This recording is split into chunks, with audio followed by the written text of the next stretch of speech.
दोस्तों, ये है कोटा शहर, जो कि राजस्थान राज्य का एक बड़ा ही ऐतिहासिक और प्राचीन जिला है। वर्तमान समय में इस शहर को एजुकेशन हब ऑफ इंडिया के नाम से भी जाना जाता है। ये शहर राजस्थान के दक्षिण पूर्वी हिस्से में प्रसिद्ध चंबल नदी के किनारे बसा हुआ है, जिसका प्रशासनिक मुख्यालय कोटा शहर में स्थित है। आज के समय में कोटा को राजस्थान की औद्योगिक नगरी के रूप में भी देखा जाता है, जो बड़े पैमाने पर अपने रेशम उद्योग और बढ़ते इंडस्ट्रियल एरियाज के लिए जाना जाता है।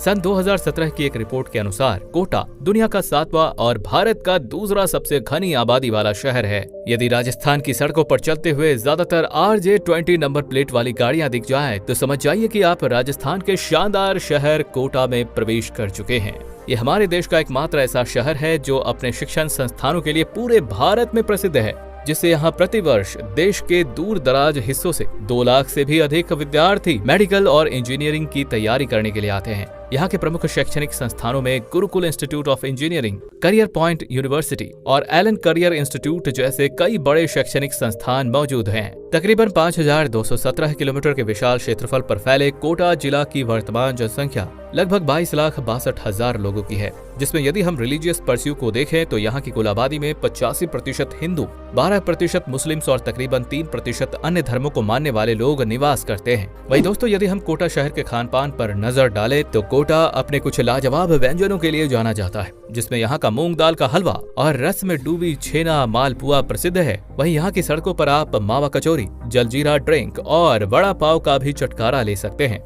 कोटा जिले में कुल 5 तहसील मौजूद हैं और यहाँ के ज्यादातर लोग हिंदी और राजस्थानी भाषा में वार्तालाप करते हैं। और आइए अब हम आपको रूबरू करवाते हैं कोटा के सुनहरे इतिहास से। तो ऐसा कहा जाता है कि सन 1575 ईस्वी में इस स्थान पर कभी कोटिया भीमनाथ का राज हुआ करता था। कोटिया भीमनाथ युद्ध कला में माहिर एक धुरंधर योद्धा थे, लेकिन सन 1569 के घमासान युद्ध में राजा जेब सिंह ने भीमनाथ कोटिया को बुरी तरह से हराकर इस क्षेत्र पर अपना कब्जा कर लिया था। पर राजा जेब सिंह ने कोटिया की बहादुरी को देखते हुए इस स्थान का नाम उन्हीं के नाम पर कोटा रखा तथा उस दिन से लेकर आज तक ये कोटा के नाम से ही जाना जाता है।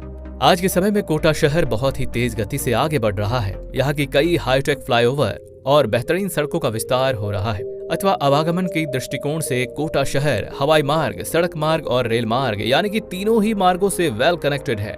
यहाँ कोटा रेलवे जंक्शन शहर का मुख्य रेलवे स्टेशन है, जो मुंबई नई दिल्ली रेलवे लाइन और कोटा चित्तौड़गढ़ रेलवे लाइन पर मौजूद है। इस रेलवे स्टेशन में कुल 6 बड़े प्लेटफॉर्म मौजूद हैं, जहाँ से रोजाना लंबी रूट की कई ट्रेनें गुजरती हैं। वहीं हवाई मार्ग की बात करें तो शहर के गुमानपुरा इलाके में मौजूद कोटा एयरपोर्ट अपने हवाई मार्ग के जरिए देश के बड़े बड़े महानगरों से जुड़ा हुआ है। वहीं दोस्तों, आखिर में आपको बता दूं कि कोटा अपने खूबसूरत पर्यटन स्थलों के लिए भी खासा प्रसिद्ध है। तो आइए जानते हैं कि कोटा शहर में घूमने फिरने योग्य कुछ प्रमुख पर्यटन स्थलों के बारे में।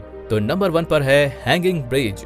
कोटा शहर के सेल्फी पॉइंट के नाम से मशहूर ये हैंगिंग ब्रिज पर्यटकों का प्रमुख केंद्र है। लगभग 60 मीटर ऊंचे इस पुल का उद्घाटन साल 2017 में भारत के प्रधानमंत्री नरेंद्र मोदी के द्वारा किया गया है। Number 2, 7 wonder park. जी हाँ, अब आपको दुनिया के 7 अजूबों को देखने के लिए अलग अलग देशों में जाने की कोई जरूरत नहीं है, बल्कि आप इन 7 अजूबों को कोटा शहर में ही देख सकते हैं। ये पार्क कोटा शहर के गायत्री विहार इलाके में मौजूद है तथा बद्री की दुल्हनिया जैसी मूवी में इसी पार्क का चित्रण दिखाया गया था। और नंबर 3 पर है मुकुंद्रा हिल्स टाइगर रिजर्व। ये टाइगर रिजर्व कोटा शहर से लगभग 10 किलोमीटर की दूरी पर स्थित है, जिसका निर्माण सन 2004 में हुआ था। लगभग 708 वर्ग किलोमीटर के क्षेत्र में फैले इस रिजर्व में आप अलग अलग किस्म के जंगली जानवरों समेत एशियाई बाघों को भी देख सकते हैं। और यहाँ आने का सबसे अच्छा समय मार्च से अप्रैल महीने का होता है। तो दोस्तों, कोटा से जुड़ी ये जानकारी आपको कैसी लगी, हमें कमेंट करके जरूर बताएं तथा इस तरह के ढेरों और वीडियोस के लिए हमारे इस चैनल को सब्सक्राइब अवश्य कर लें। धन्यवाद।